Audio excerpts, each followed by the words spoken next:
Vocês têm notado minha ausência física porque eu me encontro em um retiro eremítico sem contato com pessoas e com coisas da vida diária, porque estou fazendo um outro tipo de trabalho. E fazer essa gravação e essa filmagem foi uma exceção. O título deste trabalho é Encontros Supraterrestres e o Mundo Sutil. Supraterrestre são os mundos mais adiantados do que a Terra, para onde nós iremos depois de desencarnados.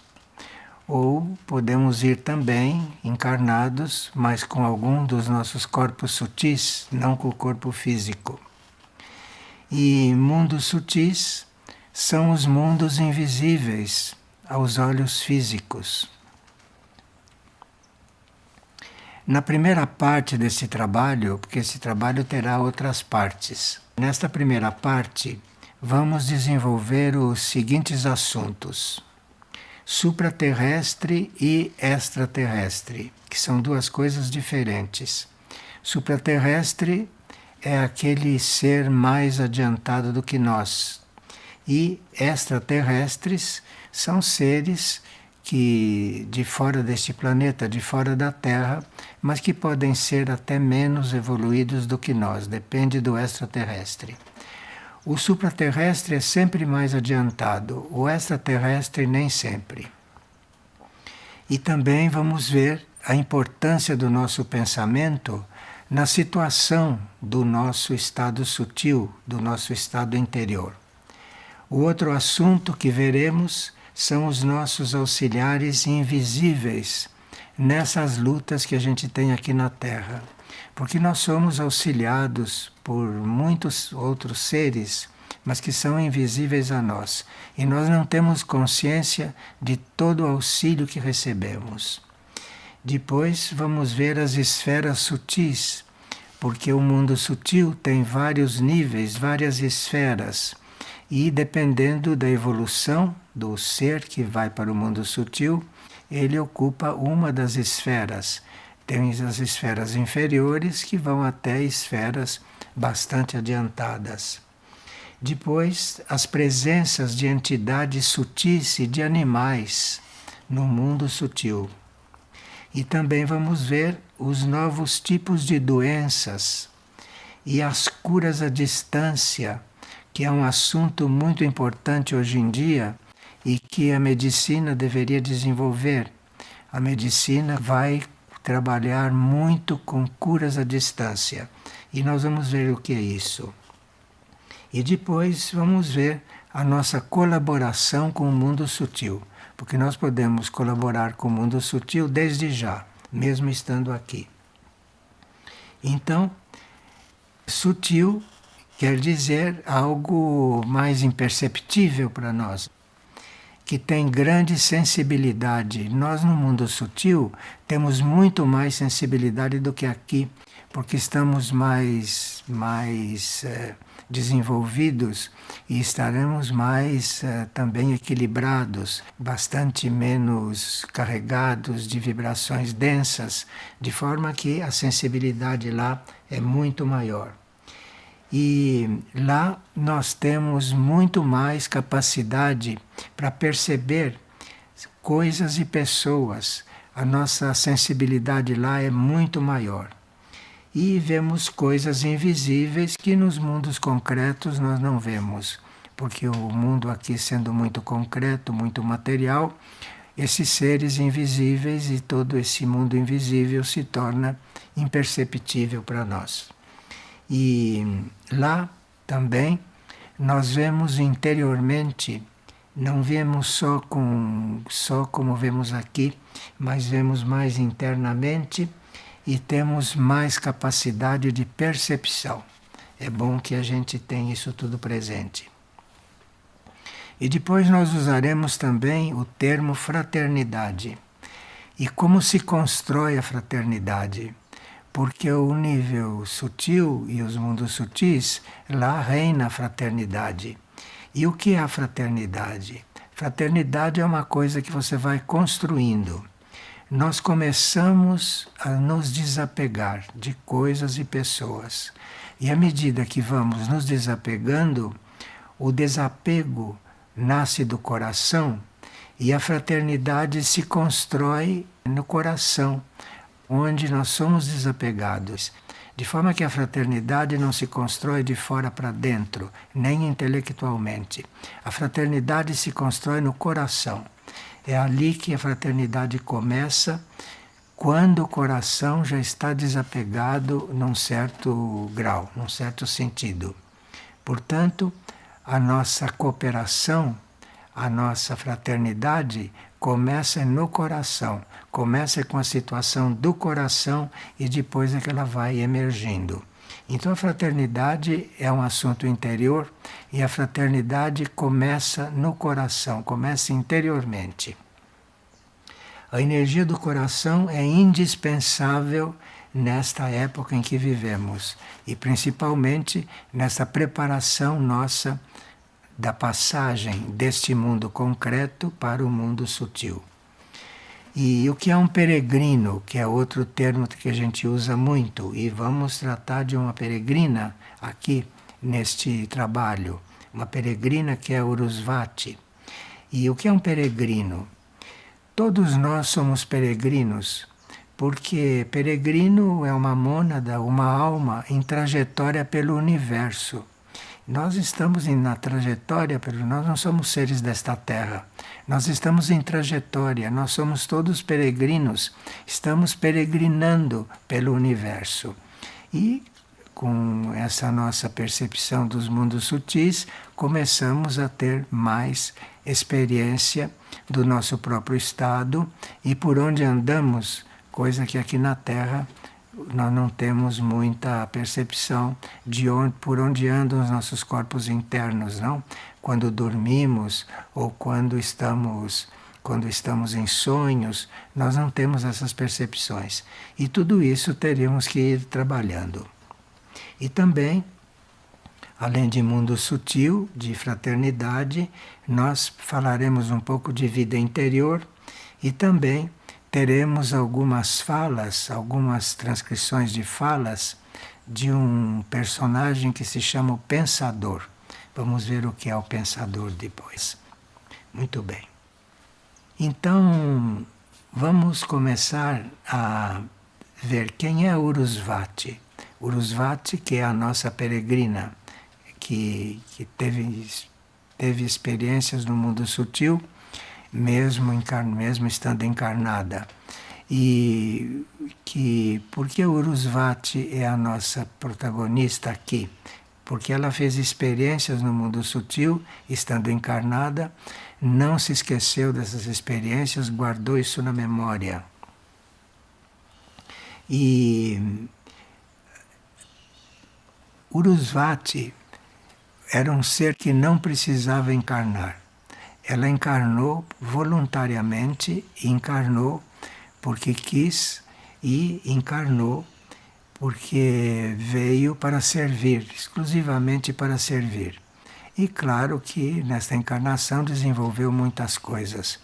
Urusvati vocês conheceram como Helena Herrich, que escreveram uma série de cartas publicadas, etc., e que foi o canal para que o livro supraterrestre, o livro de Moria, tivesse sido materializado.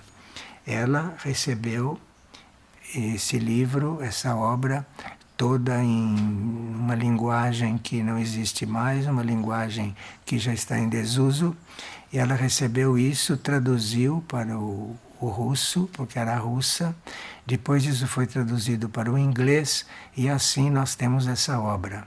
Supraterrestre é uma obra em 4 volumes, e é uma obra que Moria, o mestre Moria, escreveu, ou ditou, não é? Mais ou menos em 1938, mas disse que só nesta época que podia ser conhecido, de forma que ele foi editado naquela série da Agni Yoga Society, toda aquela série de livros, não? que foram canalizados, este foi o último publicado, mas ele realmente foi escrito em 1938. E Moria disse que só agora ele poderia ser difundido, porque esse assunto do mundo sutil exige da humanidade muitas transformações e exige também uma abertura de consciência maior. Então, e Urusvati é uma exceção também, porque ela não teve as mesmas propostas que nós tivemos, que nós todos em geral temos para reencarnar. Urusvati não precisava encarnar, mas encarnou a serviço, encarnou e com uma atitude correta em relação às vidas passadas. Porque nós, se soubermos de vidas passadas, nós tentamos julgar, imitar, tentamos raciocinar sobre as vidas passadas. E isso não é bom, porque isso tolhe um pouco o nosso discernimento atual.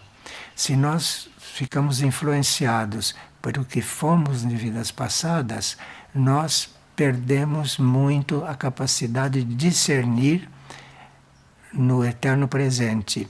Então é por isso que nós não nos recordamos de vidas passadas. A natureza é sábia e tolhe essa nossa recordação, porque a consciência da vida passada influi muito. Vocês veem, por exemplo, quando uma pessoa foi algo importante em uma vida passada, ela, sabendo disso, ela aplica essas coisas nesta encarnação e ela fica muito influenciada pelo que ela foi e acha então que nesta encarnação ela é inferior, por exemplo. Que imagine uma pessoa que fica sabendo que numa encarnação passada foi uma rainha. Ela não vai, hoje, se souber disso, ficar muito satisfeita de ser uma pessoa comum. E, no entanto, uma pessoa comum, também uma rainha pode, numa certa encarnação, se tornar uma pessoa comum, encarnar como pessoa comum. Agora, ela saber que foi rainha, isto já começa a prejudicá-la, já começa a interferir nessa nova experiência dela, começa a interferir nessas atitudes e no discernimento que ela pode desenvolver numa outra situação.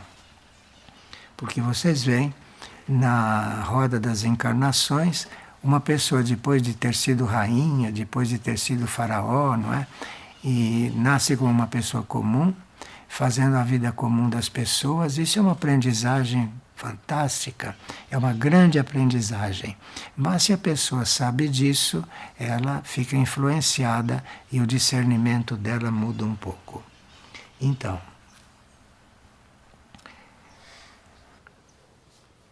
nós na consciência terrestre não chegamos a compreender o quanto uma encarnação pode nos trabalhar. Nós na consciência terrestre ficamos um pouco limitados pela influência que recebemos da situação do planeta Terra. Importante para nós é a ascensão do espírito, não é a vida que levamos aqui. De forma que a encarnação, na lei da encarnação, você vai reencarnar para que o seu espírito evolua. Você, na lei da reencarnação, não se vê tanto a situação da reencarnação. De forma que de uma rainha você passar para uma pessoa comum, isto se for a favor da ascensão do seu espírito, é isso que importa. Não é o seu estado social, não é a sua vida terrestre reencarnada, é a ascensão do espírito. Agora, Urusvati, sendo uma encarnação voluntária, porque encarnou porque quis, não precisaria, então, sendo uma encarnação voluntária, ela formou o seu fio, que se nós chamamos disso em linguagem esotérica, fio de prata. Ela formou o seu fio, que é um fio invisível para nós aqui na Terra, formou o seu fio com o seu mestre, com o seu instrutor, que era Moria. Então ela já veio com esse fio formado, de forma que ela desde criança tinha visões, desde criança ela tinha consciência do que ela veio fazer e tomou muito cuidado com as experiências próprias da vida terrestre. De forma que isso são coisas que nós teríamos que saber, porque é muito importante a presença de Urusvati nesse trabalho, como vocês vão ver. Muitas coisas do mundo sutis é Urusvati que nos explica como são, por que são e como se desenvolvem. Então,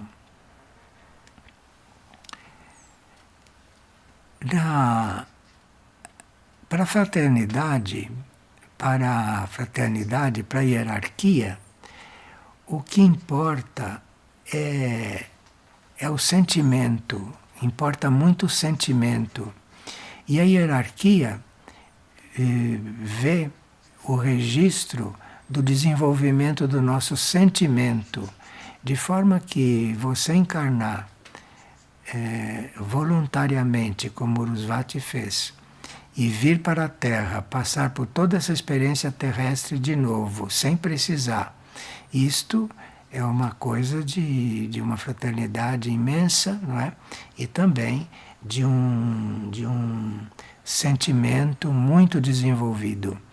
E nos mundos sutis, o nosso sentimento tem a possibilidade de desenvolver muito. E no mundo sutil, o que importa muito é o nosso sentimento, é a nossa intenção, é aquilo que nós queremos fazer, é aquilo que nós aspiramos, não? E lá, isso tudo eventualmente se realiza se nós não tivermos purificações a fazer, etc. Bem, agora o pensador. O pensador é outro personagem desta história, e o pensador é alguém muito antigo que disse coisas há mais de 2000 anos. E isto tudo que se diz, tudo que se faz, fica registrado na memória cósmica.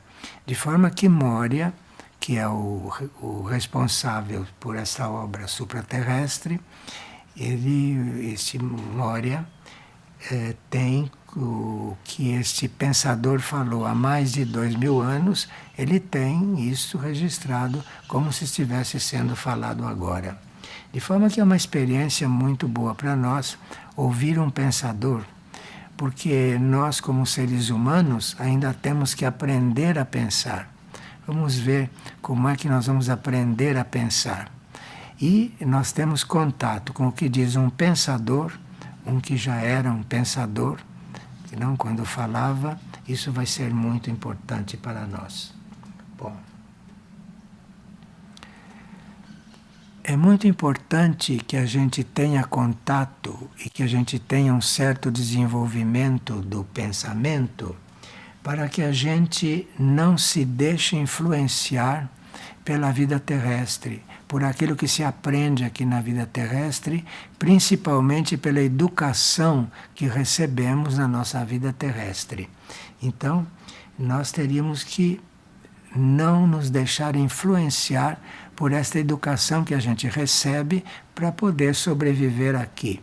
Isso é algo de uma sabedoria, é algo que se aprende à medida que o coração vai desenvolvendo e à medida que as coisas vão soando dentro de nós como amor-sabedoria e não como amor terrestre ou amor humano, mas a transformação do amor no nosso interior é que vai fazendo com que isto tudo tenha valor para nós. Muito bem. Houve duas obras muito importantes que teriam transformado muito a humanidade e que não foram nem notadas pela humanidade. Uma é esta obra de Moria, que foi a atividade da Agni Yoga Society, todos os livros da Agni Yoga Society. E outra foi a obra do tibetano, canalizada por Alice Bailey, que era outra discípula da hierarquia, discípula do plano. E essas duas obras, a do tibetano, os livros de Alice Bailey e os livros de Moria, Supraterrestre e toda a série da Agni Yoga, essas séries teriam modificado a humanidade, se a humanidade tivesse notado a presença dessas obras. Mas aqueles que notaram não as aprofundaram. Então foram obras que não foram aproveitadas o suficientemente. Então vamos vendo um pouco algo sobre tudo isso, porque é muito, muito importante para nós.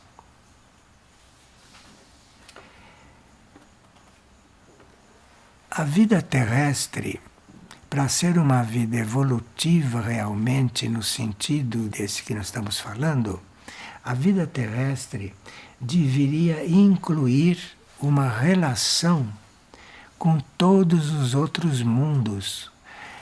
Nós na Terra ficamos como que isolados dos outros mundos. E a nossa vida, a nossa educação aqui na Terra deveria incluir experiências com outros mundos e não só sabendo que os outros mundos existem e eventualmente até duvidando disso, porque não tendo vidência, não tendo clarividência, podemos até duvidar que existem outras vidas nos outros planetas, nas estrelas e tudo isso.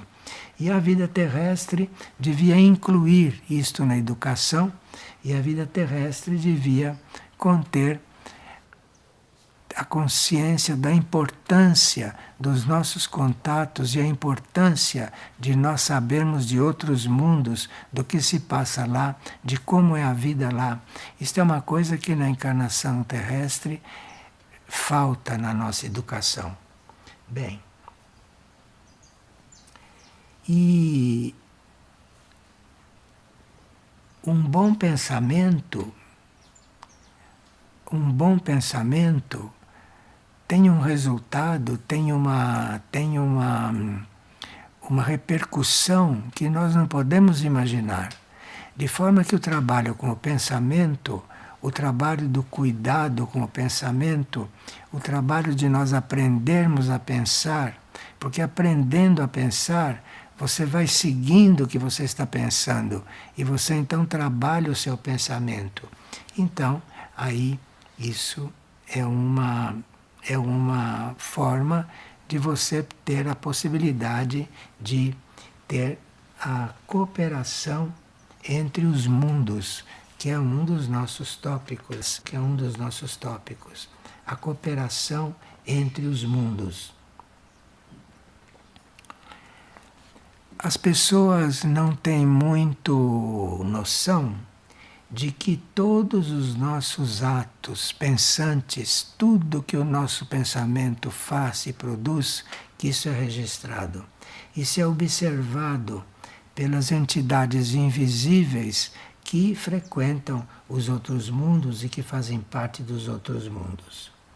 E Urusvati, que é esse nosso personagem central aqui, Urusvati sabe que o supraterrestre não deve ser compreendido como sinônimo de extraterrestre, porque o supraterrestre é mais evoluído do que nós, o supraterrestre tem contatos com outros mundos, portanto tem uma educação mais ampla, tem uma educação mais geral, e o extraterrestre nem sempre é tão evoluído. De forma que isso é uma coisa que nós temos que levar em conta. Por exemplo, as pessoas que numa determinada vida sofreram, foram humilhadas, foram torturadas, essas pessoas reencarnam muitas vezes para se vingar disso. Essas pessoas geralmente reencarnam para encontrar aqueles que lhe fizeram mal, para retribuir isso com o mal. E isso é uma coisa que, por exemplo, na educação da Terra nem se fala, porque a reencarnação não é prevista não no nosso ensino oficial e a ciência não chega a abordar esse assunto como deveria. E se as pessoas compreendessem a repercussão que tem o fato delas serem violentas, se elas pudessem compreender a repercussão que isso tem, a repercussão que tem ela querer reencarnar para vingar alguma coisa, isto tem uma repercussão enorme e nós desconhecemos isto tudo. E nós esquecemos que cavamos as coisas que acontecem conosco de purificação. A purificação nunca vem como castigo, purificação nunca vem armada para nós. Somos nós que manifestamos ao universo a necessidade de nos purificar. E de acordo com essa nossa necessidade de purificar, é que nossa vida é organizada. Mas a estreiteza do pensamento humano é muito grande, não é? E a percepção é muito pequena com isso. A energia da alma, que é a energia fundamental, a energia anímica, até que esta energia anímica substitua a energia da nossa mente, isto vai passar um tempo e é preciso que haja uma purificação muito grande, geral, na humanidade e no mundo, para que isso possa acontecer. E nós deveríamos aprender a elevar o nosso pensamento quando temos uma dificuldade, porque a dificuldade é algo que não deve influir no nosso bom pensamento. Nós devemos encarnar a dificuldade como uma coisa a ser vivida. E o nosso pensamento não deve ser influenciado por isso. Nosso pensamento não deve decair em qualidade porque estamos em dificuldade. A dificuldade é uma coisa própria da nossa experiência. O pensamento é uma coisa que corre paralelo. O pensamento não deve ser prejudicado, o pensamento não deve ser degradado pelas dificuldades que temos, não? Pelas reclamações, pela falta de concordância com o que se passa. Isto tudo, as dificuldades não devem influenciar nisso. E nós teríamos que aprender isso para podermos ter cooperação com os outros mundos. Porque nos mundos supraterrestres não existem essas coisas. Nos mundos supraterrestres, são só nas suas camadas mais inferiores é que essas coisas ainda são ventiladas. Mas nas camadas superiores do mundo supraterrestre, isso tudo já está superado. Aqui, nós temos uma fala da hierarquia que vamos ler rapidamente. Existem multidões que precisam do nosso cuidado na Terra e no mundo sutil. Isso são as hierarquias no mundo sutil que estão falando. Existem multidões que precisam do nosso cuidado na Terra e no mundo sutil. Nossa morada deve ser chamada de o grande serviço, porque quem está no mundo sutil e não está lá porque está se purificando, mas está vivendo e frequentando nos seus níveis mais elevados, ele tem esse cuidado com tudo que acontece aqui na Terra e acompanha tudo que acontece aqui na Terra. E diz, nós todos, na hora certa, nos apressamos para chegar à Terra e escolhemos as tarefas mais difíceis. Tais condições nos tornaram temperados e nos ensinaram a desprezar a perseguição. Não importa que a gente seja perseguido, não importa que sejamos prejudicados naquilo que estamos fazendo. O nosso pensamento deve prosseguir lá no seu nível, desenvolvendo o que ele tem que desenvolver e não se deixar influenciar por essas coisas. E ele diz também aqui, há lendas sobre o mundo sutil. Há lendas sobre o mundo sutil. Existem essas lendas principalmente no hemisfério norte, naqueles países mais avançados do hemisfério norte, há lendas sobre um país maravilhoso, além da Terra do Sol da meia-noite, porque no hemisfério norte existe o Sol à meia-noite, não? E além do Sol à meia-noite, eles no passado sempre acreditaram no mundo sutil, sempre acreditaram na vida supraterrestre, com outros nomes eventualmente. E alguns acham que seus vizinhos do norte são particularmente afortunados. Na verdade, parece que todas as nações sabem deste mundo supraterrestre. Os seres do mundo supraterrestres chegaram a se materializar, contaram para os governos, para as hierarquias desses países nórdicos, tudo sobre isso. Isto é muito conhecido, mas isto tudo não entra na nossa educação, porque se entrasse na nossa educação, isso afetaria os governos, isso afetaria o militarismo, isso afetaria muitas coisas que nós terrestres, por sermos muito limitados, valorizamos muito. Muito bem. E aqui deveria existir então muito mais cooperação entre esses mundos e o mundo terrestre e nós. E nós teríamos que não só valorizar e reconhecer a imortalidade do espírito, a imortalidade da mônada, mas também deveríamos reconhecer que o mundo sutil pode se aproximar vitalmente de nós e não ser rejeitado. Porque o que tem acontecido é que ele é rejeitado.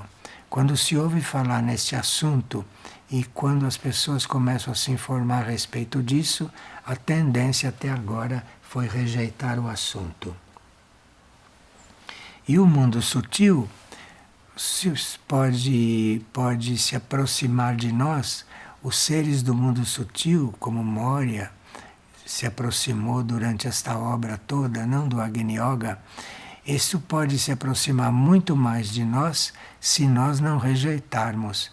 Mas precisamos ter muito cuidado, porque a nossa rejeição por essas coisas é muito grande. Rejeição que nem sempre é consciente, mas que é inconsciente.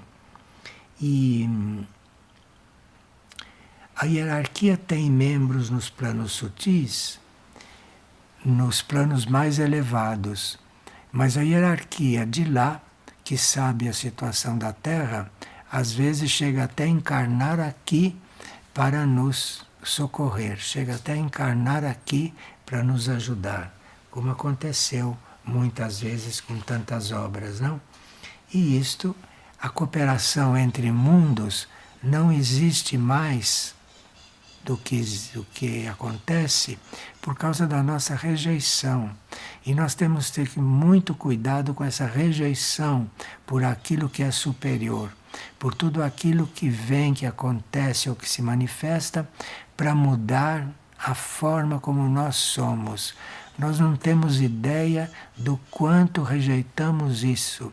Nós queremos ficar da forma que somos porque já aprendemos a lidar com isto e temos a ilusão de que estamos resolvendo a nossa vida, mas estamos nos perpetuando nesta roda de encarnações por essa rejeição de absorvermos aquilo que é mais sutil, de absorvermos aquilo que é mais adiantado.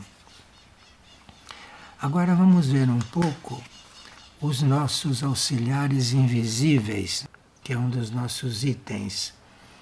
E nós não temos noção, não temos consciência do quanto corremos riscos. Nós não temos consciência dos perigos que nós corremos, porque as nossas vidas perigosas, as nossas vidas fora de caminho, são já uma coisa tão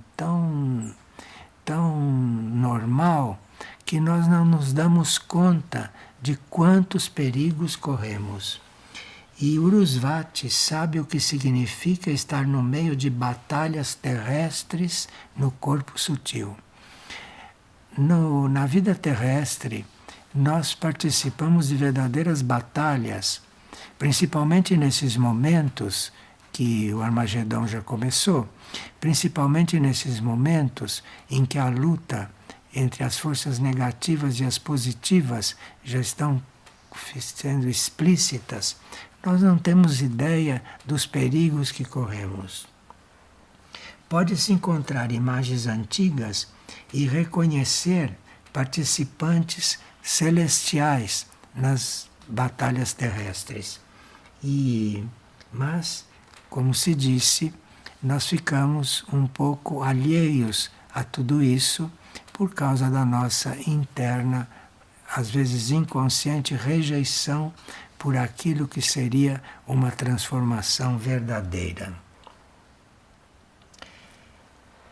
Por exemplo, nós poderíamos nos transportar voando não como os pássaros, mas os nossos corpos internos, nossos corpos sutis, poderiam sair e sair pelo espaço. Assim como o nosso corpo físico anda aqui, andando no chão, caminhando no chão, o nosso corpo astral, o nosso corpo mental, o nosso corpo espiritual poderia se locomover muito mais se nós não tivéssemos este cuidado, se nós não tivéssemos esta rejeição por evoluir, por evoluir. Por exemplo, se nós soubéssemos que uma palavra correta, se uma palavra que ajuda um outro, uma palavra que é positiva, isso forma uma coligação com aquilo que se chama o bem. O bem para nós é uma coisa meio abstrata. O bem para nós é você pessoalmente fazer o bem. Mas o bem é algo que existe. O bem é algo que existe, que é previsto. Este bem é uma entidade. Este bem é uma coisa existente. E cada palavra correta, cada palavra positiva, cada palavra que ajude, isto faz contato com o bem. Nós não sabemos o que é o bem. Para nós o bem é uma vantagem na nossa vida terrestre. Mas o bem é algo que existe no universo. Existe essa entidade que é o bem com B maiúsculo. E nós teríamos que fazer contato com este bem para sabermos o que é o bem. E uma palavra positiva, uma palavra dita da forma correta, uma palavra que ajude a uma situação difícil, enfim, uma palavra positiva, isto faz contato com o bem. E nós, às vezes, nem sabemos que palavras falamos. Às vezes nós nem temos noção de que palavras estamos fazendo. Se são palavras que nos comunicam com o bem, ou se são palavras que nos comunicam com outras forças que circulam. Aqui nós teríamos que agora ver um pouquinho a respeito das esferas sutis, porque o mundo sutil tem níveis, tem esferas.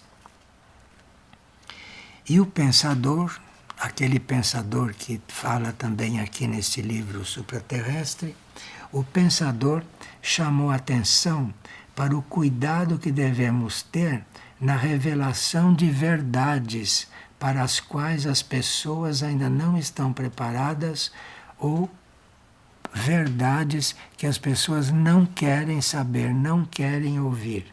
Nós temos que ter muito cuidado com isso, porque isso dentro da lei do karma é muito visado. E nós precisamos encontrar os meios de adaptar aquilo que vamos dizer, de adaptar os conceitos que vamos expressar. Nós devíamos saber adaptar isto à consciência das pessoas, porque se isto não é bem adaptado à consciência da pessoa, a pessoa tem uma reação, e isso na lei do karma vai impedindo que a gente faça contato com o bem, com esta entidade, que é a entidade do bem. E uma forma que nós conseguimos fazer contato com o bem e saber aplicar o bem, por exemplo, naquilo que dizemos, é agir com simplicidade. Nós não temos ideia do valor da simplicidade. Vai ter um capítulo aqui no fim, numa próxima sessão, em que nós vamos apresentar um ser que foi simples. E por incrível que pareça, Jesus viveu na simplicidade. Por isso que o que ele disse e o que ele fez reflete até hoje. Porque nós não temos ideia do quanto ele era simples, do quanto ele foi simples e como era simples quando dizia certas coisas e como agia. De forma que a simplicidade é algo muito a ser buscado. Agora, nós não temos ideia do envenenamento da atmosfera aqui na Terra. E esse envenenamento da atmosfera está aumentando a cada momento, principalmente nesta época. E as suas consequências são evidentes, diz o texto, em muitos aspectos da vida. E as pessoas sofrem de muitas doenças corporais por causa de suas fraquezas individuais e a sociedade sofre com as epidemias e levantes sociais. Muitas vezes prevenimos sobre a necessidade de união, a necessidade de ser simples, porque a harmonia é a melhor profilaxia. O melhor tratamento que nós podemos ter é o tratamento da harmonia. É nós nos tornarmos harmônicos, não nos tornarmos difíceis, não nos tornarmos complicados. Mas a simplicidade, a harmonia, isto tem um poder de cura muito grande. E nós necessitamos de muito equilíbrio, e se nós pudéssemos alcançar mais equilíbrio, as horas mais perigosas que vivemos sem saber que são perigosas e que ainda vamos viver, as mais perigosas horas passariam sem problemas. Isso quando a gente tem uma harmonia. Então, são coisas simples que a gente teria que ter consciência e teria que trabalhar. E nós precisamos manter o equilíbrio apesar de termos livre-arbítrio. Porque tendo livre-arbítrio, coisa que só existe aqui na Terra, porque nos mundos adiantados, nos outros mundos, existe um plano e a pessoa e o ser, a consciência, adere ao plano e vai. E ela se encaixa no plano. Então ela vai no plano, vai levada pelo plano. Mas aqui na Terra nós temos livre-arbítrio e com o livre-arbítrio quase sempre saímos do plano, saímos daquilo que seria o plano. E isso nos tira da harmonia. Quando você saiu do plano, você saiu da harmonia. E um peregrino sem harmonia não poderá caminhar a salvo pela passagem estreita e terá medo. Ele tem medo porque ele não está seguindo o plano. E veja como a nossa situação é carente de educação, como a nossa situação é carente de certas coisas, certas leis que nós precisaríamos realmente assumir. Urusvati, ela é citada como protagonista porque ela viveu tudo isso conscientemente. Urusvati sabe da força magnética dos nomes. Cada som corresponde a um raio cósmico específico e está também ligado a sinais poderosos de significado astrológico. Muitas vezes a hierarquia não nos diz o seu verdadeiro nome, Porque um verdadeiro nome, ele está imbuído, ele está cheio de significados, significados ocultos, significados astrológicos, significados que fazem que até os astros se moverem. Então, nem sempre nós sabemos o nome das hierarquias. Para a hierarquia nos revelar o seu verdadeiro nome, o seu nome lá no plano em que ela vive, precisa que a gente esteja muito harmonizado, muito equilibrado, porque senão a própria vibração do verdadeiro nome da hierarquia nos tiraria do equilíbrio. E um nome soa no espaço como um golpe de martelo. E nestas horas, para proteger o equilíbrio, nossos nomes não devem ser pronunciados. Isto também acontece com o nome das pessoas e até com os nomes de lugares. Vocês sabem que existem lugares na Terra que nós não sabemos o nome, porque não nos foram revelados os nomes, porque são nomes muito fortes, são nomes que nós não podemos suportar.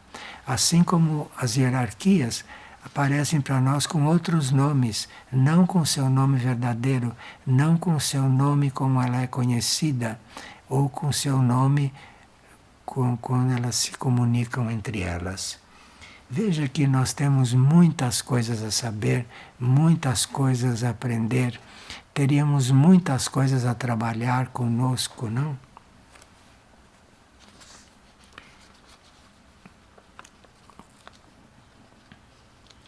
Veja aqui, Urusvati diz o seguinte, que nos tempos antigos, os nomes que davam para as pessoas tinham uma origem astrológica. E em muitos países, geralmente, dava-se outros nomes a uma criança para que o seu nome astrológico nunca fosse pronunciado. É melhor não pronunciar este nome, mesmo durante momentos auspiciosos, pois ele pode atuar como uma descarga de um relâmpago. Veja que nós temos realmente muitas coisas a aprender e temos muito que aprender a viver, não? Bem, aqui eles falam de algumas explosões no mundo sutil. Pode lhes parecer estranho que haja explosões que podem ser ouvidas no mundo sutil, mas tudo é relacionado e deve ser compreendido de modo sutil. Podem ocorrer explosões em qualquer esfera. Elas não podem ser ouvidas pelo ouvido físico, mas podem provocar um tremor incomum do coração e, através da clareaudiência, pode-se sentir uma impressão precisa de explosão. E é preciso compreender que as esferas sutis ressoam constantemente nos ouvidos sensíveis. E essas explosões, quando acontecem, se você chega a perceber isso, chega a escutar, essas explosões trazem coisas e você precisa então aprender isto, porque tem que evitar estar em contato com certas explosões. E aqui na Terra nós produzimos bombas, nós produzimos explosões que não haveria, que não existiriam se nós não as fabricássemos. Nós não sabemos o que é uma explosão. E Urusvati aprendeu isso no mundo sutil muito detalhadamente. Bem, vamos ver presença de entidades sutis e de animais nos mundos sutis. As pessoas na Terra estão constantemente rodeadas de entidades sutis e não percebemos. Geralmente as pessoas não as notam, contudo, às vezes sentem sopros de ar, sentem toques leves e, em raras ocasiões, veem vultos. Mas devemos mostrar que, além das percepções externas, toda pessoa refinada sente tremores internos e está sujeita a estímulos ou a depressão nervosa causada pela aproximação de entidades sutis. Seria muito bom se a gente, quando tem esses sintomas, essas coisas internas, há pessoas que chegam e dizem: eu tenho um mal-estar interior, eu tenho uma coisa interna. Ela está sendo tocada, ela está sendo influenciada. Os animais, principalmente os cães, sentem a presença de manifestações sutis muito fortes. Pode-se perguntar se os cães reconhecem as entidades sutis com mais frequência pela visão ou pelo olfato. Os cães, a vista deles não é tão aguda quanto o olfato, que é muito exato. Um cão, pelo olfato, ele percebe uma entidade. Às vezes um cão está latindo e ele não está vendo nada. E você não vê nada também, está latindo, mas ele está sentindo, ele pelo olfato está sentindo a presença está sentindo uma presença que não é positiva. A vista dos animais, principalmente dos cães, não é tão aguda quanto o olfato, que é muito exato. Pode-se também perguntar que tipo de cão possui sentido mais forte no mundo sutil, porque os cães e muitos animais frequentam o mundo sutil e quando desencarnam vão para o mundo sutil. Claro, os animais de pelo longo podem acumular mais eletricidade, porque no pelo longo os animais absorvem eletricidade. Então, no mundo sutil, eles, em geral, têm pelo longo. E assim também as pessoas que acumulam mais eletricidade sentem com mais força a presença de entidades sutis, de dia ou à noite, dormindo ou acordadas.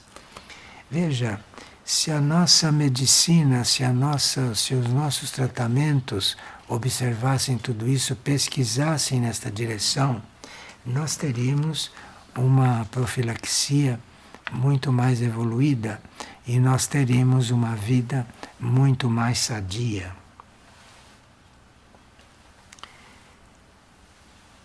As manifestações do mundo sutil não devem ser consideradas extraordinárias. Todos os que possuem uma receptividade refinada podem, em condições adequadas, sentir a presença dos moradores do mundo sutil.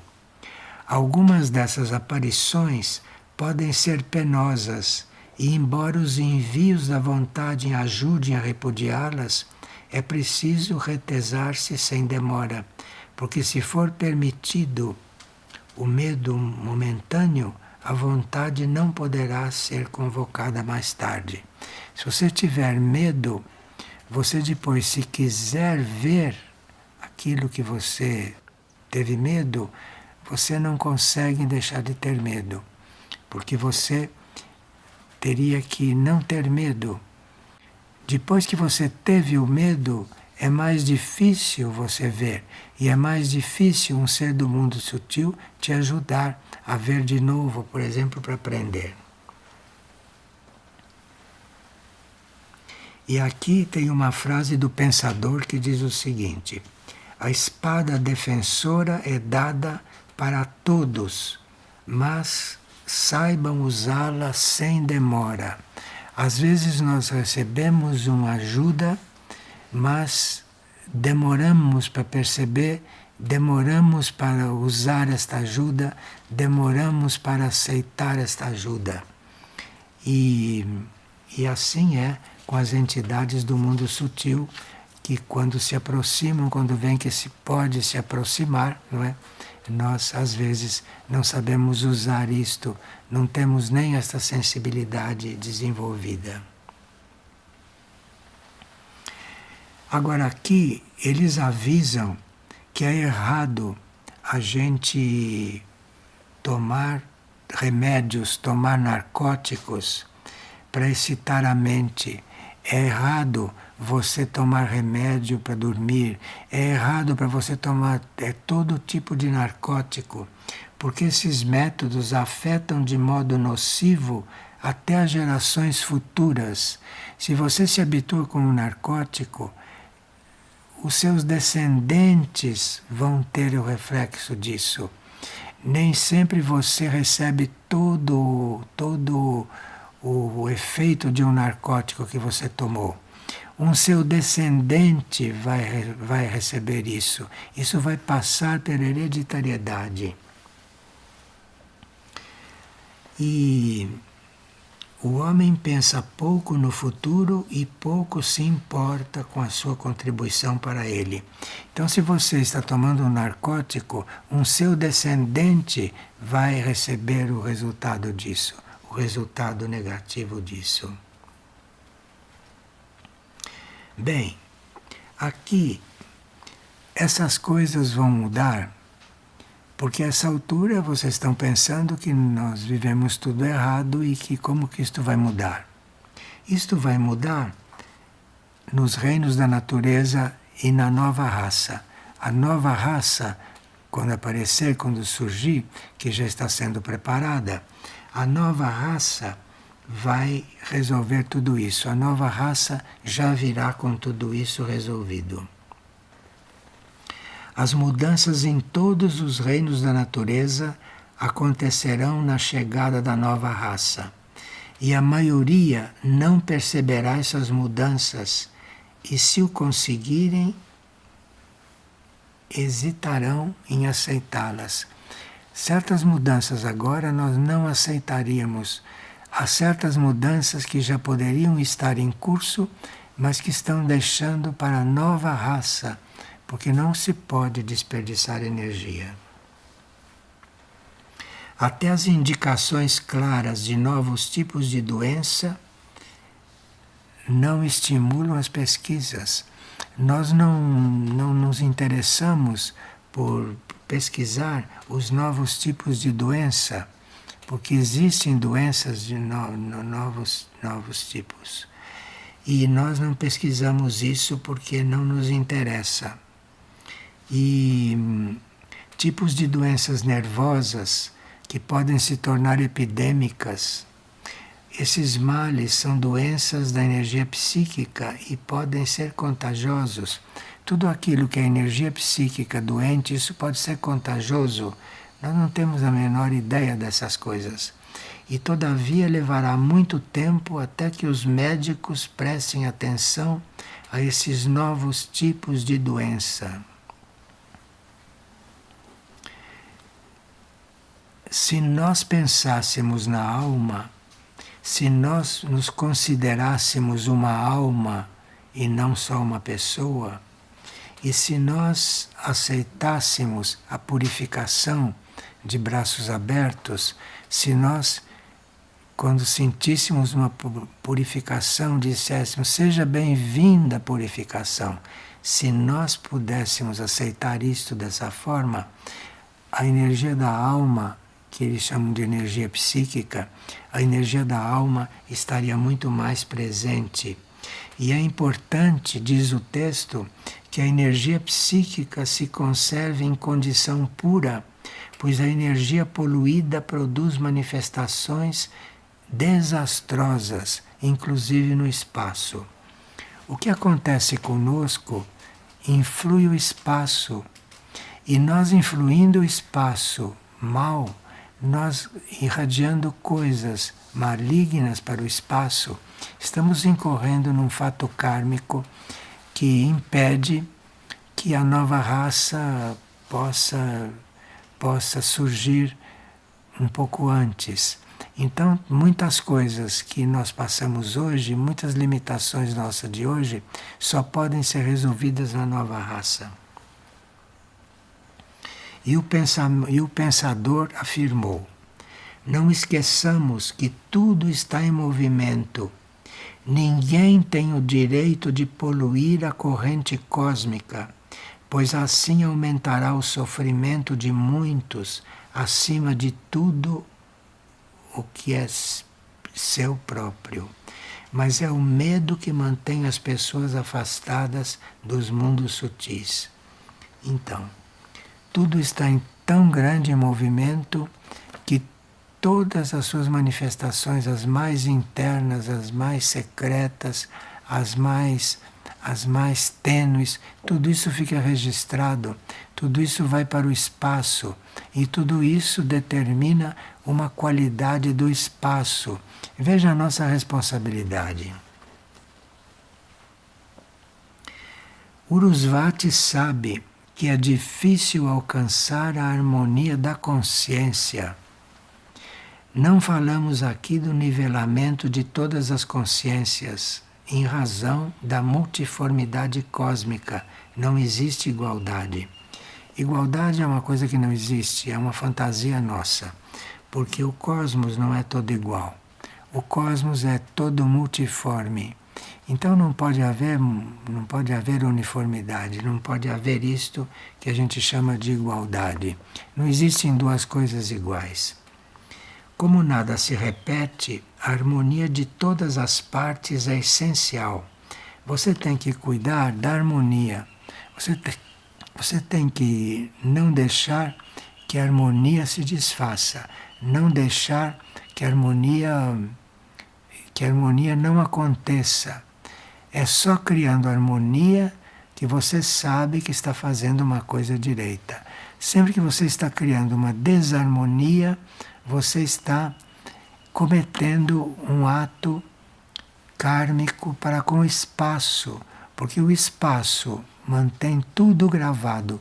Tudo que acontece com você, tudo que você produz, isto fica tudo registrado no espaço.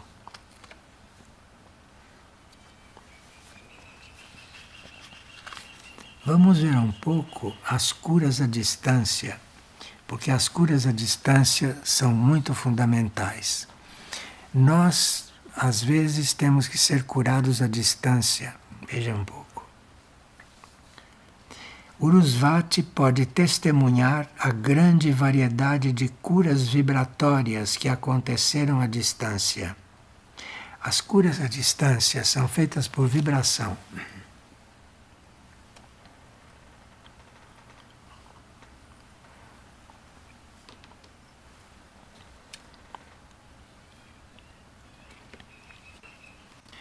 Urusvati pode testemunhar a grande variedade de curas vibratórias que aconteceram à distância. Esse tipo de cura, a cura vibratória, no seu devido tempo, será conhecida pela ciência médica, mas atualmente a sua ideia até irrita os médicos. Os médicos de hoje ficam irritados se souberem que eles têm que curar à distância. Um curador espiritual cura à distância, nem vê a pessoa que está sendo curada. O curador espiritual nem sempre está vendo o que ele está fazendo. E essa cura vibratória é uma coisa que na nova humanidade será o tratamento. Temos consciência das influências vibratórias e as usamos com muito mais frequência do que as pessoas possam sequer pensar. É preciso ter em mente que tais influências podem se intensificar pela receptividade consciente.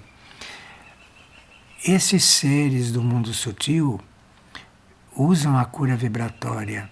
Podiam estar nos curando, mas essa cura vibratória necessita que a gente seja receptivo, mas não só receptivo, conscientemente que a gente esteja receptivo, que a gente conscientemente queira receber a cura vibratória, que é uma cura muito misteriosa. E ele diz que, com poucas exceções, a nossa cura continua sem ser notada. Eles nos curam e nós nem percebemos.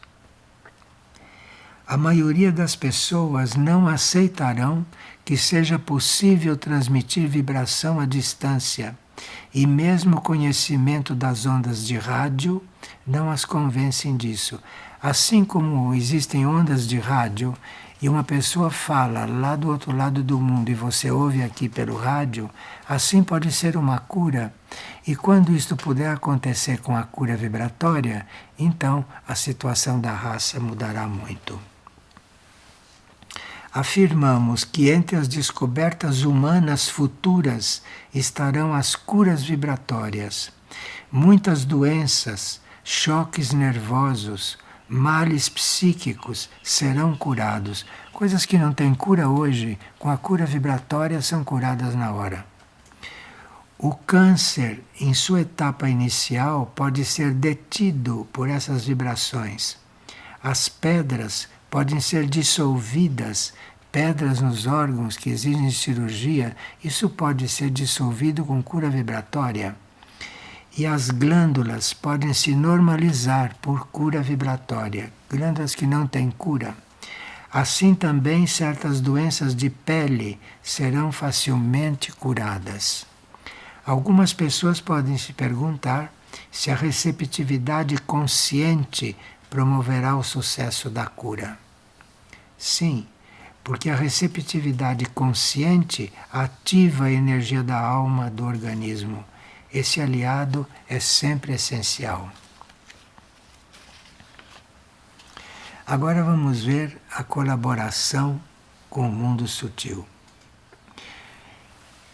Aqui, Mestre Moria diz o seguinte, que nós não deveríamos ficar limitados pelo mundo fisicamente visível. E Urusvati ensina, compreende a beleza da colaboração com o mundo sutil. Quem imaginar que tal contato seja um mundo morto, só demonstra ignorância, porque nós trabalhamos constantemente com o mundo sutil. Nós fazemos cura vibratória constantemente. Fortalecemos-nos especialmente pelo amplo conhecimento transmitido por nossos colaboradores do mundo sutil. Os que estão limitados pela existência física só aprendem um aspecto da verdade, mas a ampla influência da nossa ciência se adquire pelo conhecimento que tiramos do mundo sutil. Não devemos ficar limitados pelo horizonte fisicamente visível. Chegará a época em que as pessoas poderão enriquecer suas vidas de modo natural, mas isso exigirá a habilidade de perceber a vida em todos os lugares. As pessoas podem perguntar se é confuso trabalhar com entidades desencarnadas e com seres astrais. De modo algum, não é confuso. A colaboração acontece no plano da consciência unificada, porque tais colaboradores possuem mentalidade semelhante. Nós temos a mesma mentalidade que esses que estão no mundo sutil, de forma que existe uma afinidade vibratória e a unificação torna uma comunidade verdadeira. Essa unificação que vai permitir que haja comunidades. Mas as comunidades, como nós já estudamos aqui uma vez, as comunidades incluem as comunidades com os mundos sutis. As comunidades verdadeiras não são só comunidades entre nós que estamos encarnados. As comunidades incluem também seres que você nem vê. Isso faz parte da comunidade e isto tem um papel na comunidade. Para que uma comunidade seja perfeita, eles dizem, deve haver refinamento e unificação da consciência. Se a nossa consciência estiver bem unificada nas suas metas, a nossa consciência vai fazer contato com consciências superiores. E aí então, as pessoas podem trabalhar em comunidade, porque aí vai haver contato com seres que estão em outros níveis de consciência. As pessoas podem perguntar se é confuso trabalhar com entidades desencarnadas e com seres astrais. De modo algum. A colaboração acontece no plano da consciência unificada porque tais colaboradores possuem consciência unificada, são semelhantes a nós. Portanto, nós podemos colaborar com eles. E a unificação forma uma comunidade verdadeira. Para que uma comunidade seja perfeita, deve haver refinamento e unificação de consciência. Não é tarefa pequena unificar a consciência na colaboração verdadeira. Nas esferas superiores do mundo sutil, a alma começa a compreender que a colaboração traz poder e sucesso, mas quando as pessoas voltam à Terra, elas esquecem o valor da reciprocidade. Também esquecem de nossa existência, embora tivessem consciência de nós no mundo sutil e tivessem conhecido os nossos irmãos e compreendido o significado de nossos lugares. Todavia, ele diz, a hora se aproxima, a hora de tudo isso acontecer, isso se aproxima. E as pessoas ou compreenderão o que está predestinado ou escolherão a catástrofe. Porque a uma certa altura, quando chegar na hora disso ser possível, na hora da humanidade, a nova humanidade aparecer, então nós teremos que perceber que o momento chegou. E se nós percebemos que o momento chegou e não aderimos, então entramos para aquilo que está destinado à catástrofe. E eles dizem que nos mundos sutis as crianças aspiram por trabalharem como heróis. As crianças lá não brincam. As crianças aspiram a atos heróicos, as crianças aspiram a atos de serviço. E é também interessante ver os que ainda não ultrapassam suas experiências físicas. Existem lá também seres que estão em desenvolvimento e que nem todos estão no mesmo grau evolutivo.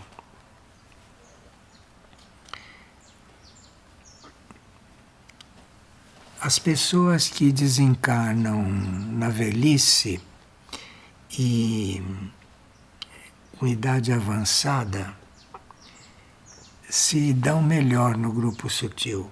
Se dão melhor porque não levam para lá essa necessidade de cumprir os seus planos, porque com a velhice já se desiludiram de muita coisa, já se libraram de muita coisa, e chegando no mundo sutil, entram já num nível mais adiantado.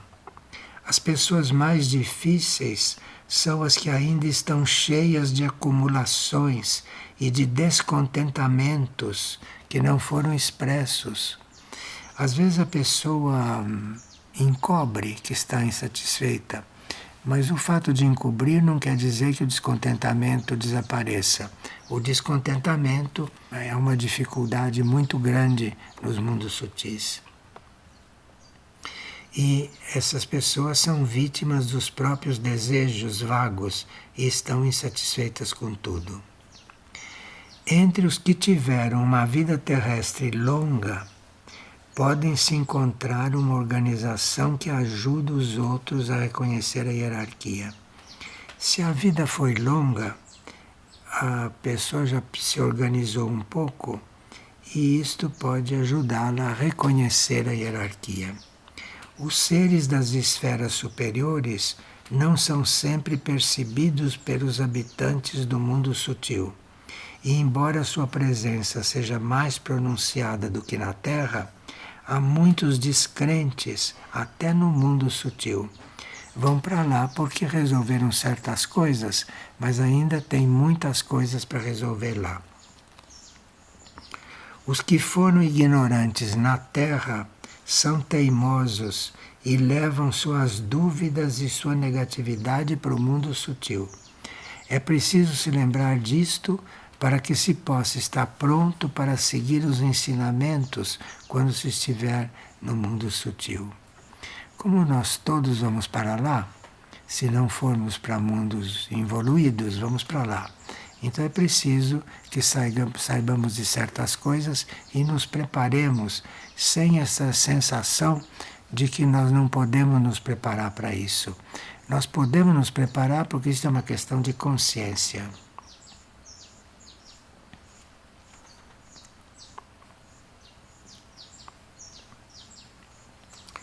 Urusvati sabe como é extremamente difícil para nós visitar reuniões ocasionais de terrestres. Visitar o mundo sutil é mais fácil. Aqui está falando em hierarquia, né? E Urusvati já sabe disso. Nós compreendemos que para alcançar resultados no plano terrestre é preciso mais energia do que lidar com o mundo sutil. Onde a energia do pensamento pode ser aplicada diretamente, é mais fácil estabelecer contato. Mas o pensamento nas condições terrestres é tão confuso que o envio exige uma atenção redobrada. Eles têm dificuldade para se comunicar conosco, mesmo subjetivamente, porque o nosso pensamento atrapalha. O nosso pensamento, expresso ou não, esse pensamento atrapalha.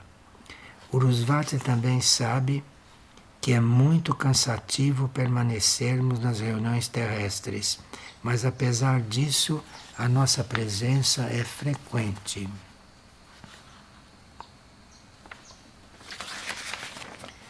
E agora ele vai falar um pouco sobre terafins. Terafins são aqueles objetos sagrados que aqui na Terra, na linguagem comum, se diz que terafim dá sorte, que terafim ajuda. Urusvati sabe dos terafins. Algumas pessoas podem se perguntar se a ideia do terafim não contradiz a ideia do poder do pensamento. Porque a gente tem que aprender a pensar, não é para ser ajudado. Mas existem terafins. Às vezes a gente pode receber um terafim, que é um objeto, certas pedras, por exemplo, que a gente guarda e que nos protegem. Então, Urusvati sabe dos terafins e isso não está contradizendo a ideia do poder do pensamento. Se o pensamento é a manifestação mais forte, por que deveria um objeto ser necessário para servir de foco da concentração desse pensamento? É verdade que o terafim não é necessário para o envio de uma poderosa mensagem mental. Cada tipo de energia deve ser usado inteligentemente. O objeto que serve para acumular energia, como é o terafim, é um objeto que tem energia acumulada e que foi preparada por alguém que é mais evoluído. Também serve para multiplicar essa energia. Depois que um ser evoluído cria um terafim, energiza um terafim, aquilo se multiplica sozinho. Se você não desgasta aquele terafim, ele se multiplica sozinho, ele continua evoluindo. Tais objetos preservam as precipitações de energia que podem ser intensificadas gradualmente. Desde os tempos antigos, os terafins foram considerados sagrados, mas hoje este conceito se tornou científico. E aqui ele fala das pedras dos mundos distantes. Veja que o nosso contato com os mundos distantes pode ser um contato que nos faça entrar em contato com aquilo que eles chamam das pedras. Eles têm uns terafins que não são físicos e isto pode nos ajudar diretamente. É importante compreender que tal energia acumulada pode ser um poder curativo ao ajudar na transmissão de certas vibrações. Todas as medidas benéficas devem ser levadas em consideração. A pedra dos mundos distantes é um terafim significativo da fraternidade. A fraternidade, a hierarquia, dispõe daquilo que se chama uma pedra dos mundos distantes. Claro que não é uma pedra física. Muitos têm se escrito sobre a pedra. Uma parte dela executa o dever de um mensageiro por todo o mundo, levado pelas mãos dos escolhidos. As pessoas chamam a pedra do Graal. Nós temos em contato com o Santo Graal, não? Que é um terafim poderosíssimo, talvez um dos terafins mais poderosos. Nós não sabemos o valor que ele tem. E a pedra do Graal, a pedra que é o terafim que a hierarquia usa, é também chamada por muitos outros nomes.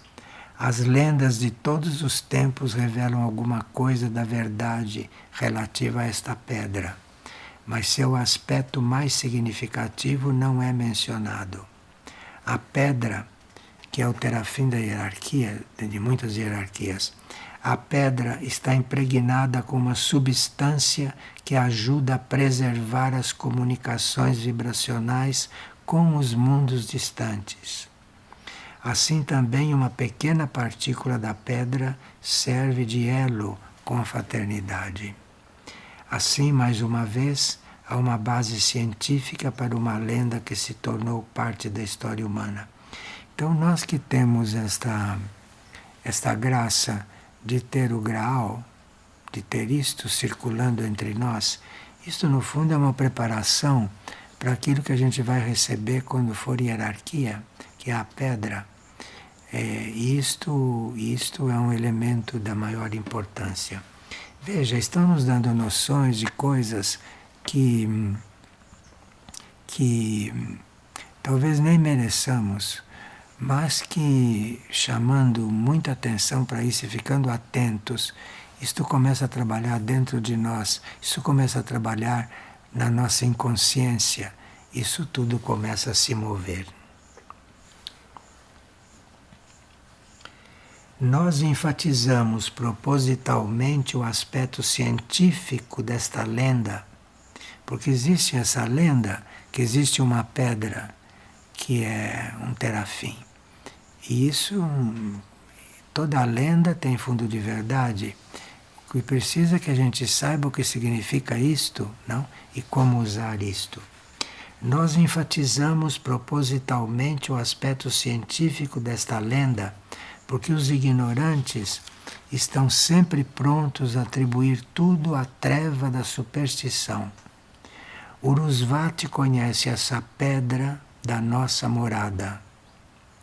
Nós a preservamos em um lugar especial para que as vibrações possam manter seu poder original. E aqui eles dizem que quando passa um meteoro, a gente olha para o ar, se embasbaca com aquilo, acha interessante. E a energia vibratória dos meteoros nunca foi estudada.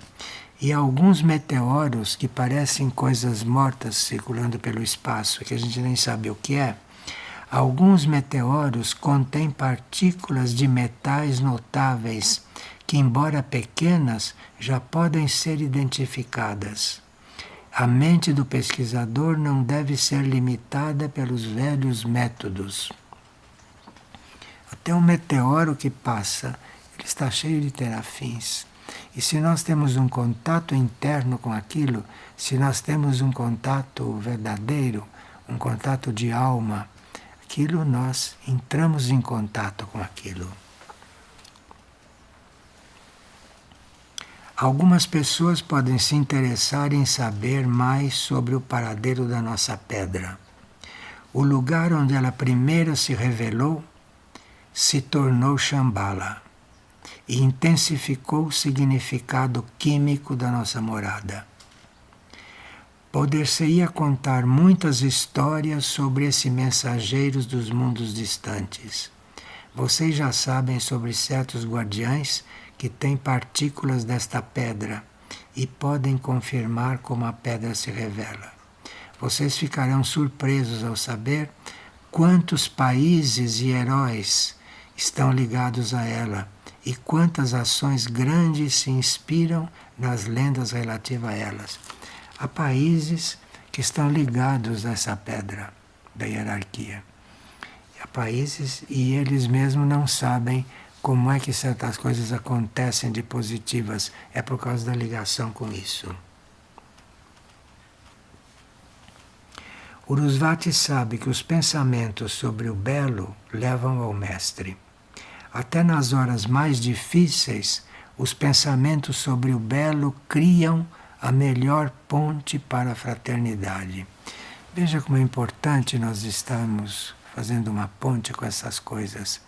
E assim parece tudo muito misterioso, muito abstrato. Mas quando você tem um pensamento belo, quando você tem um pensamento positivo, você está automaticamente em contato com isso. E o fato de você perceber ou não, isto depende da forma como você atua, depende da forma como você vive, depende da forma como você está atento na sua vida por tudo aquilo que você está recebendo e que não sabe que está recebendo. Os pensamentos devem ser direcionados ao belo como um remédio saudável. As pessoas não compreendem que remédio poderoso lhes foi dado e preferem se queixar, preferem sentir-se descontentes e chorar, sem compreender que tais métodos somente limitam as melhores possibilidades. Isto é, está tudo nas nossas mãos e nós nem sabemos. Blavatsky dá um melhor exemplo. Até nos momentos mais penosos, ela aspirava a estar junto com a hierarquia. E tal força de vontade inevitavelmente leva a uma vibração poderosa. E aqui, se a gente muda de vibração, a gente passa até a ter a possibilidade de curar, porque a vibração, a cura por vibração, é a cura que vai se ser instalada.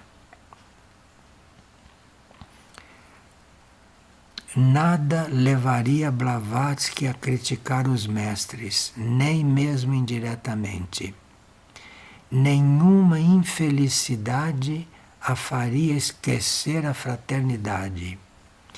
Nem mesmo durante um naufrágio ela perdeu a concentração com a fraternidade. E este foco intensificou a vibração sagrada. Urusvati também sabe que conversar ou pensar sobre nós, sobre a hierarquia, atrai a vibração sagrada. Então, nós conversarmos ou pensarmos na hierarquia atrai a vibração sagrada. Nós também conhecemos o poder do pensamento exaltado e nos reunimos com o objetivo de pensar em uníssono sobre o belo. Os membros da hierarquia se reúnem e todos pensam juntos ao mesmo tempo sobre o belo. E isso dá uma vibração. Se eles se juntam a pensar sobre o belo entre eles, isso dá uma vibração que repercute no espaço todo. No espaço todo como energia sagrada. Muitos querem saber o que a hierarquia faz, não? A hierarquia, quando não está fazendo uma coisa de emergência, está reunindo com outras para pensar. Porque o pensamento unido dela, emitido para o espaço, faz com que as coisas aconteçam. E assim, a raça futura está sendo criada assim também, todo o futuro está sendo criado assim. Assim se cria uma sinfonia que se aproxima da música das esferas. Suas cordas vibram como trombetas vitoriosas. No meio das lutas mais dolorosas, lembrem-se do belo. Ele pode ser um alívio para o coração do trabalhador. Vocês veem que a coisa parece muito distante, muito abstrata, mas a coisa é muito mais simples do que a gente pensa. Está na qualidade do pensamento, está na qualidade da sua atitude, porque isso é que te coliga interiormente com algo. Pode ser até com um meteoro que você nem sabe que está passando por aí. E tudo isso que a hierarquia se reúne e pensa sobre o belo e pensa sobre o que deve ser, tudo isso começa a acontecer. E nós, se temos o pensamento positivo, e se temos uma palavra positiva, se temos uma palavra construtiva, uma palavra benéfica, estamos criando dentro de nós as condições para que isso aconteça. Vocês veem que as coisas são muito mais simples do que nós pensamos. Veja, nós estamos aqui reeditando uma série de pendrives em MP3. Nós temos o infinito panorama dos raios, porque tudo que é manifestado através de raios. De forma que esse trabalho sobre os raios nos coliga com isso. E já que nós estávamos falando em coligações, temos aqui algo com que podemos nos coligar. Outra coisa com as quais teríamos que nos coligar é com os reinos da natureza. E nós temos já um pendrive com tudo o que falamos nestes 30 anos a respeito dos reinos da natureza. E sabemos já o efeito benéfico que isto tem na nossa vida. E depois já temos um pendrive sobre os sonhos na nossa evolução. Se nós cuidarmos dos sonhos, os nossos sonhos podem ser instrutivos. E já o fato de nós dormirmos já faz um contato com o nosso mundo interior, já faz um contato com todas essas verdades e até com o mundo sutil. Mas os sonhos podem ser também, além de ser um bom sonho, pode trazer muito contato. E também temos já disponível o MP3 a respeito dos atributos do monastério. Os atributos do monastério também dizem respeito a todos esses ensinamentos. E, finalmente, o Supraterrestre, que é o livro que foi feito em 1938 e que só foi publicado na época atual. Nisto aqui vocês têm detalhadamente tudo isso que se falou e muito mais, porque são 4 volumes esse pequeno livro. São 4 volumes onde você tem elementos para ter a sua vida transformada. Uma palestra assim falada é muito vaga, num certo sentido. Então, esses pendrives e este livro estão disponíveis para que vocês possam ter isso nas mãos, diretamente em contato. Agora aqui, sabemos que temos que falar dos mundos sutis, não é? E temos que ver o assunto dos reinos da natureza. Além do pendrive dos reinos da natureza, né, nós temos um livro que nos conecta diretamente, espiritualmente, com as árvores. Isso chama-se A Vida Secreta das Árvores. É um livro que nós também disponibilizamos para que vocês tenham um contato bem concreto com as árvores. Assim como nós não sabemos o que significa um meteoro que passa, nós não sabemos o que significa a presença de uma árvore.